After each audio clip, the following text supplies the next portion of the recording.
నమస్తే welcome to legend TV. ప్రస్తుతం మనం నిరుద్యోగ జేఏసీ జనార్దన్ దగ్గర ఉన్నాం. ఏదైతే జీపీఓకి సంబంధించిన ఎగ్జామ్స్ ప్రభుత్వం కాంగ్రెస్ ప్రభుత్వం ఒక్కసారి నిర్ణయించిన తర్వాత దీనికి సంబంధించి ఎగ్జామ్స్ అయిపోయి 3000 మందికి పైగా క్వాలిఫై అయ్యారు. దీనికి సంబంధించి లేదు ఈ క్వాలిఫై వాళ్ళని మళ్ళీ పక్కన పెట్టి మిగతా ఎవరైతే క్వాలిఫై కాని వాళ్ళ గురించి మళ్ళీ ఎగ్జామ్స్ పెడతా ఉంది. అసలు ఇది పెట్టడం ఎట్లా చూడవచ్చు, దీనికి సంబంధించి పూర్తి విషయాలు ఏంటి, అసలు ఎందుకు జీపీఓలో మళ్ళీ ఎగ్జామ్స్ ఎందుకు రీకండక్ట్ చేయాల్సి వస్తుందని చెప్పేసి పూర్తి విషయాలు మాట్లాడదాం. మనతో పాటు జనార్దన్ అన్న చెప్పండి, ఎట్లా చూస్తారన్న జీపీఓలో 3000 మందికి పైగా క్వాలిఫై అయ్యారు, అయినా మళ్ళీ ఎగ్జామ్ని మళ్ళీ రీకండక్ట్ చేయడం ఎట్లా చూస్తారు? అది మాకు దీని వెనకాల మాకేమనిపిస్తుంది అంటే మూటలు మారినేమో అనిపిస్తుంది.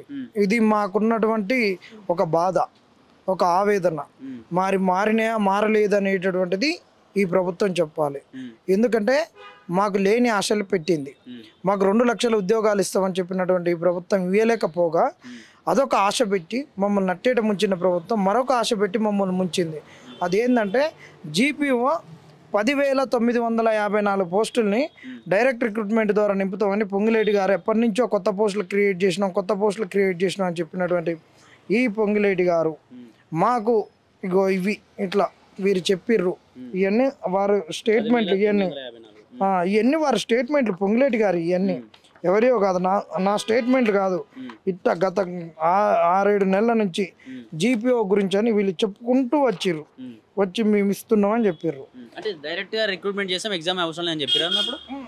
ఎగ్జామ్ డైరెక్ట్ రిక్రూట్మెంట్ అంటే ఎగ్జామ్ ఉంటుంది, అంటే మనకు ప్రమోషన్లు లేకుండా ఉండేటటువంటి దాన్ని డైరెక్ట్ రిక్రూట్మెంట్. ఒక కొత్త పోస్టులు క్రియేట్ చేస్తే ఏంటంటే ఒక మండల ఆఫీస్ వచ్చింది, మండల ఆఫీస్ వస్తే ఒక 10 మంది అవసరం ఉంటే 5 డైరెక్ట్ రిక్రూట్మెంట్, 5 ప్రమోషన్ ద్వారా వస్తారు. 50-50. నీకు వేరే ప్రమోషన్స్ ద్వారా వచ్చేటప్పుడు వేకెన్సీస్ నింపాలంటే రిటైర్మెంట్ ద్వారా అయినటువంటి 70% ప్రమోషన్, 30% డైరెక్ట్ రిక్రూట్మెంట్ అంటారు. అది మన ఎలా టీచర్ డిపార్ట్మెంట్లో చేస్తున్నారు. యాక్చువల్గా అది కూడా తప్పు. ఇలా డిఎస్సిలో కూడా అదే లొల్లి అవుతుంది. మాకు హెచ్జిటి నుంచి స్కూల్ అసిస్టెంట్లకు 70% ప్రమోషన్ ఇస్తున్నారు, 30% డైరెక్ట్ రిక్రూట్మెంట్. మాకు హెచ్జిటికి అవకాశం లేదని బీఈడి అభ్యర్థులు పాదయాత్ర చేస్తున్నారు. గత 4-5 రోజులు అన్ని పార్టీలను, సామాజికవేత్తలను, కుల ఉద్యమకారులను, అందరినీ సామాజిక ఉద్యమకారులను కలుస్తున్నారు. అది తప్పు. అది కూడా ప్రమోషన్స్ ద్వారా ఏర్పడిన రిటైర్మెంట్ ద్వారా ఏర్పడే వేకెన్సీస్ను 70-30గా ఫిల్ చేయడం కూడా తప్పు.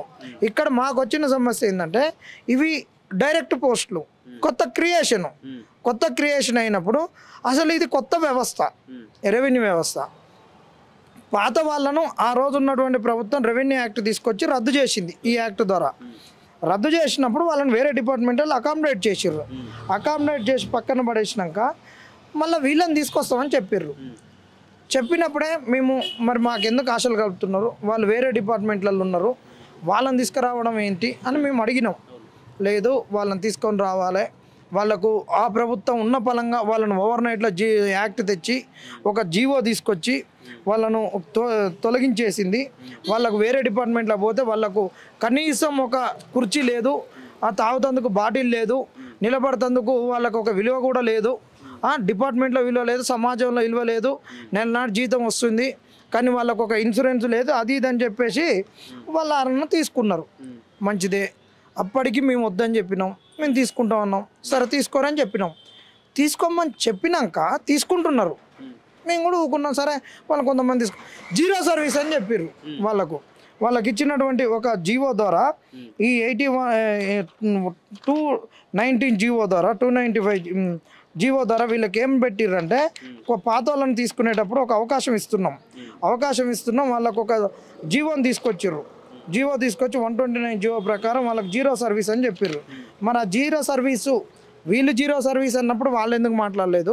గత ప్రభుత్వం వాళ్ళను విఆర్ఓ వ్యవస్థను, విఆర్ఏ వ్యవస్థను 81 జీవో నెంబర్ 81-85 ప్రకారము 81 ప్రకారం విఆర్ఏలను రద్దు చేసింది. దానికన్నా ముందు ఇంకొక జీవో ప్రకారము ఈ విఆర్ఏలను 121 జీవో ప్రకారం విఆర్ఓలను రద్దు చేసి వాళ్ళని వేరే డిపార్ట్మెంట్లో అకామిడేట్ చేస్తున్నప్పుడు వాళ్ళకు కూడా ఆ డిపార్ట్మెంట్లో జీరో సర్వీస్ అని ఇచ్చినప్పుడు మరి 85 జీవో ప్రకారం వేరే డిపార్ట్మెంట్లో అకామిడేట్ చేస్తున్నప్పుడు వీళ్ళను కూడా ఎందుకు జీరో సర్వీసు అని ఆ రోజు అడగలేదు. మొన్న 129 జీవో ప్రకారం కూడా ఇళ్ళకి తీసుకున్నప్పుడు జీరో సర్వీస్ అని ఎందుకు అడగలేదు? ఎందుకు నిలదీయలేదు? మాకు జీరో సర్వీస్ ఎందుకు ఇస్తున్నారు అని నిలదీయలేదు. వాళ్ళని తీసుకొస్తుర్రు, అయిపోయింది. ఒక జియో 129 జియో ప్రకారం ఎడ్యుకేషన్ క్వాలిఫికేషన్ అన్నీ పెట్టి పరీక్ష పెట్టి అప్లికేషన్స్ 6,000 వచ్చినాక 5,000 మందికి పైచీలకు హాల్ టికెట్స్ ఇచ్చి వాళ్ళ పరీక్ష పెడితే 3,500 మంది క్వాలిఫై అయితే మళ్ళీ క్వాలిఫై కానటువంటి వాళ్ళకు రెండోసారి అవకాశం ఇవ్వడము, అప్లై చేయని వాళ్ళకి అవకాశం ఇవ్వడము, మళ్ళీ వాళ్ళకు పరీక్షలు పెట్టడము, రారి మిమ్మల్ని అందరినీ మళ్ళీ మేము తీసుకుంటున్నామని నిన్న 27వ తారీఖు నాడు ఎగ్జామ్ అంట. ఈ జీవోను ఎందుకు తీసుకొచ్చిర్రు? ఒక జీవోను స్ట్రక్ డౌన్ చేయకుండా ఒక జీవో ప్రకారం రిక్రూట్మెంట్ చేస్తూ ఆ జీవోను అట్లనే ఉంచి మళ్ళొక్కసారి ఎగ్జామ్ని ఏ విధంగా పెడతారు? ఒక పరీక్షకు ఒకే పోస్టుకు 2 సార్లు పరీక్షలు పెట్టొచ్చా? ఒకే పోస్టుకు 1-2 సార్లు ఎగ్జామ్ రాయొచ్చా? ఒకే పోస్టుకు ఒకసారి అప్లై చేసి రాయనోడు మళ్ళీ ఇంకోసారి అప్లై చేసి రాసుకోవచ్చా? ఒకే పోస్టుకు గతంలో అప్లై చేయనోడు మళ్ళీ ఇప్పుడు అప్లై చేసి రాయొచ్చా? ఇది ఎక్కడిది? అంటే ఏదైనా కుట్రదాయి ఉంది అనుకోవచ్చా అన్న? ఏదైనా రాజకీయ కుట్రదైనా జాగుంది అనుకోవచ్చా? ఈ మళ్ళీ ఈసారి ఎగ్జామ్స్ కంటిన్యూ చేయడం ఎప్పుడు కూడా ఈ రాజకీయాల్లో కావచ్చు, ఎన్ని ప్రభుత్వాలు వచ్చినా కూడా ఎప్పుడు ఇట్లాంటి కంటిన్యూ జరగలే. పెట్టిన ఎగ్జామ్ని మళ్ళీ పెట్టడం ఎప్పుడు జరగలేదు, మొదటిసారి చూస్తూ ఉన్నాం. ఎట్లా చూడొచ్చు అన్న దీన్ని? ఇగో ఇది రెవెన్యూ సంఘాలపై లెటర్ ఇచ్చినటువంటిది. ఇది ఎవరు? గౌరవ అధ్యక్షులు లచ్చిరెడ్డి గారు, ప్రెసిడెంటు బాణాల రామరెడ్డి గారు, జనరల్ సెక్రటరీ భిక్షం గారు, వీళ్ళందరూ కలిసి ఒక లెటర్ ఇచ్చిర్రు. 8వ తారీఖు 5వ తారీఖు శనివారం నాడు ఇచ్చిర్రు. శనివారం నాడు ఇచ్చారు, సోమవారం నాడు నోటిఫికేషన్ అన్నారు. నిన్న నోటిఫికేషన్ వచ్చింది. నిన్న నుంచి వాళ్ళకు అవకాశాలు ఇస్తున్నారు. అవకాశాలు ఇస్తున్నప్పుడు ఎందుకు ఇస్తున్నారని అడుగుతున్నాం. మేము జీపీ వాళ్ళు ఇగో ఈరోజు వచ్చిన నిన్న నుంచి మేము ఏమంటున్నాం అంటే ఒకటే, విఆర్ఓలకు విఆర్ఐలకు మాకు పంచాయతీ లేదు. మీరు ప్రభుత్వం నుంచి గతంలో కొట్లాడి తెచ్చుకుంటే మేము ఏమనకపోతాము. ఈ ప్రభుత్వము మిమ్మల్నే ఉన్న పలంగా 10,954 మందిని మేము తీసుకుంటున్నాం. వాళ్ళను అనాథాలను చేసింది గత ప్రభుత్వం.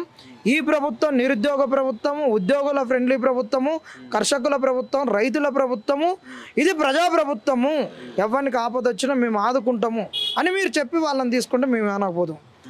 6-7 నెలల సంధి ఈ విధంగా ఇట్లా స్టేట్మెంట్లు ఇచ్చి నిరుద్యోగులకు మేము డైరెక్ట్ రిక్రూట్మెంట్ ఇస్తాము అని చెప్పి నిరుద్యోగులను ఈ కాంగ్రెస్ ప్రభుత్వం ఎందుకు మోసం చేసిందనే దానితోటే కాంగ్రెస్ ప్రభుత్వాన్ని నిలదీస్తున్నాం. మంత్రి పొంగిలేటిని నిలదీస్తున్నాం. ఈ మంత్రి పొంగిలేటిని నిలదీస్తున్నాం అంతే తప్పితే వేరేది లేదు. ఈడ విఆర్ఏలు విఆర్ఓలు వచ్చేసి మేము గతంలో పరీక్షలు రాసినాం, మేము పరీక్షలు రాసే పోయినాం, మాకు 0 సర్వీసులు అయింది, ఈరోజు మీకు తెలియదు అనగ్రి, మాకు తెలుసు. మీరు కిరణ్ కుమార్ రెడ్డి ఉన్నప్పుడు ఎగ్జామ్ రాసిర్రు, దానికన్నా ముందు ఎగ్జామ్లు రాసిపోయిన వాళ్ళు ఉన్నారు డైరెక్ట్ రిక్రూట్మెంట్ ద్వారా. మీకు మాకు ఏపీఎస్సీ లేదు. ఈ ప్రభుత్వము ఒక స్పష్టత లేకుండా ఎందుకు ఇట్లా చేసింది, మీకు మాకు ఎందుకు పంచాయతీ పెట్టింది, షాట్ల తౌడు పోసి కుక్కల పంచాయతీ పెట్టినట్టు మీకు మాకు ఎందుకు పంచాయతీ పెట్టిందని మేము అడుగుతున్నాం. ఇంత స్పష్టత లేని వ్యక్తి మంత్రికి ఎందుకున్నాడు అని అడుగుతున్నాం. ఇవాళ సాక్షాత్తు మంత్రి గారి జిల్లాలో ఖమ్మం లైబ్రరీలో మాకు జీపీఓ పోస్టులు వెయ్యి మమ్మల్ని మోసం చేసిర్రని వాళ్ళు ఇవాళ ధర్నా చేసిర్రు. మొన్న హన్మకొండలో ధర్నా చేసిర్రు. హన్మకొండలో ధర్నా చేసితే వీళ్ళు ఏం చేసిర్రయ్యా, ఇంకో చూడండి ఇవాళ ఖమ్మంలో చేసినటువంటి ధర్నా ఇది. వాళ్ళు అంటారంట, వాళ్ళందరికీ అక్కడ ఉన్నటువంటి పోలీస్ అన్నలు ఫోన్ చేసి మీరు ఎవడెవడు చేసిండు, ఇది ఖమ్మంది బెదిరిస్తున్నారంట. కిందకు అబ్బాయి ఫోన్ చేసిండు, అన్న మాకేమవుతుందన్నా, కేసులు పెడతారా, ఒక్కొక్కరు పోలీసు వాళ్ళు ఎవరు యాక్టివ్గా ఉన్నారు ఎవరని అడుగుతున్నారు అంటున్నారు. పొంగిలేటి గారు ఇది ప్రజాప్రభుత్వము, ఈ ప్రజాప్రభుత్వంలో అడిగే హక్కు మాకుంది. ఇది రాజ్యాంగంతో నడిచేటటువంటి భారతదేశము. ఆ రాజ్యాంగంతో నడిచే భారతదేశంలో తెలంగాణ ఒక రాష్ట్రం, అది మర్చిపోకరి. మేము నిరసన చెప్తున్నాం. మీరేమన్నారు, గడీల పాలన పోయింది, ప్రజాపాలన వచ్చింది, మీకు ఈ నిరసించే హక్కు కూడా గత ప్రభుత్వంలో లేదన్నారు. ఇవాళ నువ్వు మమ్మల్ని మోసం చేసినా మాట్లాడితే నువ్వు పిల్లల ఫోన్ నెంబర్లు తీసుకొని పోలీసులను పంపించి పోలీసులతో ఫోన్ చేపించి అడిగేటటువంటి హక్కు నీకు ఎవరిచ్చిర్రు?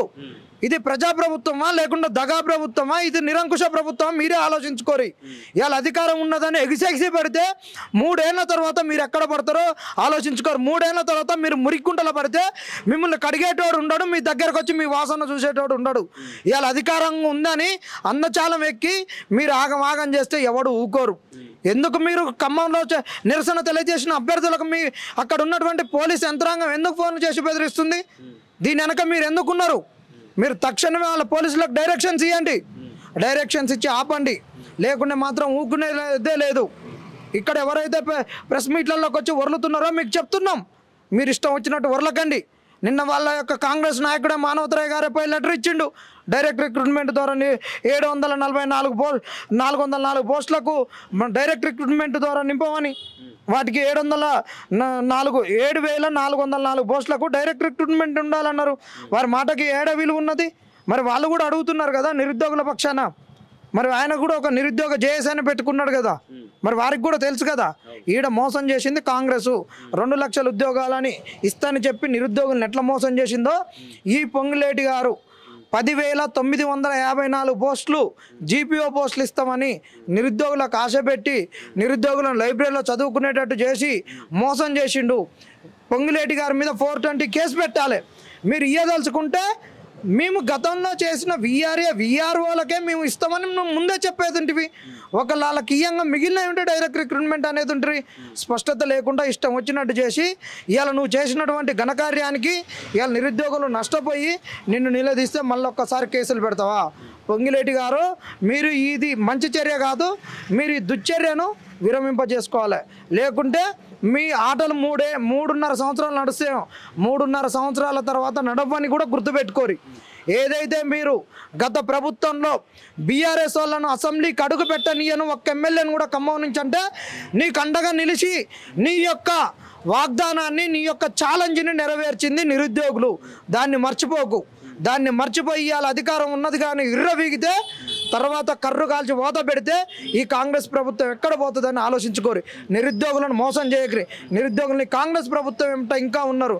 ఇంకా నిరుద్యోగులను హింసించి కన్నెర్ర చేస్తే నీ ప్రభుత్వం మాత్రం ఎంత ఇబ్బందులకు గురవుతుందో మీరే గుర్తు చేసుకోండి. మీరు పెద్ద ఎత్తున ముట్టళ్ళు చేసిరు, ధర్నాలు రాస్తారోకులు చేసి ఎక్కడెక్కడ కూడా అరెస్ట్ అయిన పరిస్థితి. మరి నెక్స్ట్ ఏంది? నిరుద్యోగుల పక్షాన కనీసం మాట్లాడలే ప్రభుత్వం, జాబ్ క్యాలెండర్ ఇస్తాను కూడా చెప్పని పరిస్థితి. ఎట్లా చూస్తారన్న మరి నిరుద్యోగుల పరిస్థితి ఏంది? చివరిగా నిరుద్యోగులను కాంగ్రెస్ మోసం చేసిందని చెప్పడానికి ఆధారాలు ఇదే పొంగిలేటి గారు, ఇదే చూడండి, ఇదే కాంగ్రెస్ వాళ్ళు ఎట్లా పెట్టి ఇచ్చిర్రో.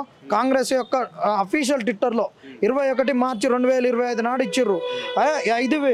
30,228 నియామకాలకు ప్రభుత్వం కసరత్తు.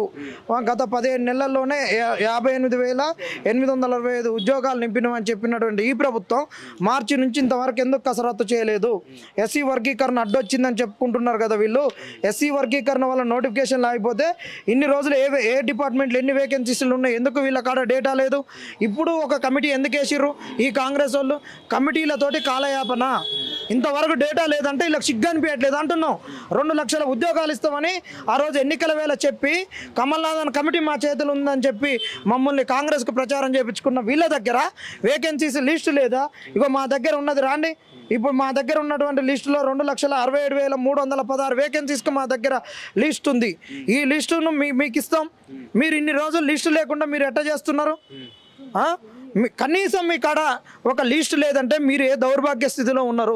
ఇది నిరుద్యోగులను మోసం చేసేది కాదా? నిరుద్యోగులను వంచేది కాదా?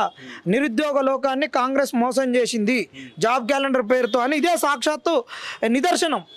ఎందుకంటే నిన్న కమిటీ వేసేది ఏంది? నిన్న కమిటీ వేసిర్రు రిటైర్డ్ సిఎస్ శాంతకుమారి గారితో. ఆమెతోటి కమిటీ వేసి ఇప్పుడు మేము వేకెన్సీస్ని ఐడెంటిఫై చేస్తున్నాం. ఇప్పుడు వేకెన్సీస్ని ఐడెంటిఫై ఇంకెప్పుడు ఇస్తారండి? 1 సంవత్సరం మీద 6 నెలలు అయిపోయింది ఈ ప్రభుత్వం వచ్చేసి. 7 నెలలు. ఇది 7వ నెల అంటే 8వ నెల, 1 సంవత్సరం 8 నెలలు, 20 నెలల ప్రభుత్వ పాలనలో వీళ్ళ కాడ ఇంతవరకు ఒక నిరుద్యోగ ప్రభుత్వం అన్న ప్రభుత్వంలో డేటా ఉండదా? ఎన్ని ఉద్యోగాలు ప్రభుత్వ ఉద్యోగ కల్పనలకే నీ కాడ డేటా లేనప్పుడు 2 లక్షల ఉద్యోగాలు నింపినాక 28 లక్షల మంది ఇంకా ఉద్యోగాలు రాక నిరుద్యోగులు ఉంటారు. వాళ్ళకు మీరు ఏం చేస్తారు అనేటటువంటి క్లారిటీ మీ దగ్గర ఏముంది? అన్ఎంప్లాయ్మెంట్ రూపుమాపడానికి మీ దగ్గర ఏముంది? 1 లక్ష ప్రైవేట్ ఉద్యోగాలు ఇచ్చిరన్నారు. ఎవరికి ఇచ్చిర్రు? వీళ్ళకి ఏ విధంగా మీరు అన్ఎంప్లాయ్మెంట్ని రూపుమాపుతారు? ఏ విధంగా ఒక పాలసీని డిజైన్ చేస్తారు? ఏ విధంగా కంపెనీలలో రైజ్ అయ్యే వేకెన్సీస్ను ఈ నిరుద్యోగులను అబ్జర్వ్ చేసుకోవడానికి మీరు ఏ ట్రైనింగ్ ఇస్తారు? ఏది లేదు వీళ్ళ దగ్గర. ఉట్టే నిరుద్యోగ ప్రభుత్వం. నిరుద్యోగ ప్రభుత్వంలో నిరుద్యోగులకు విలువ లేదు. జాబ్ క్యాలెండర్లో జాబులు లేవు, డేట్లు లేవు, ఏది లేదు. ఒట్టి దగ, మోసం. ఇది లత్కోర్ పని అని చెప్తున్నాం మేము. కాంగ్రెస్ మోసం చేసింది.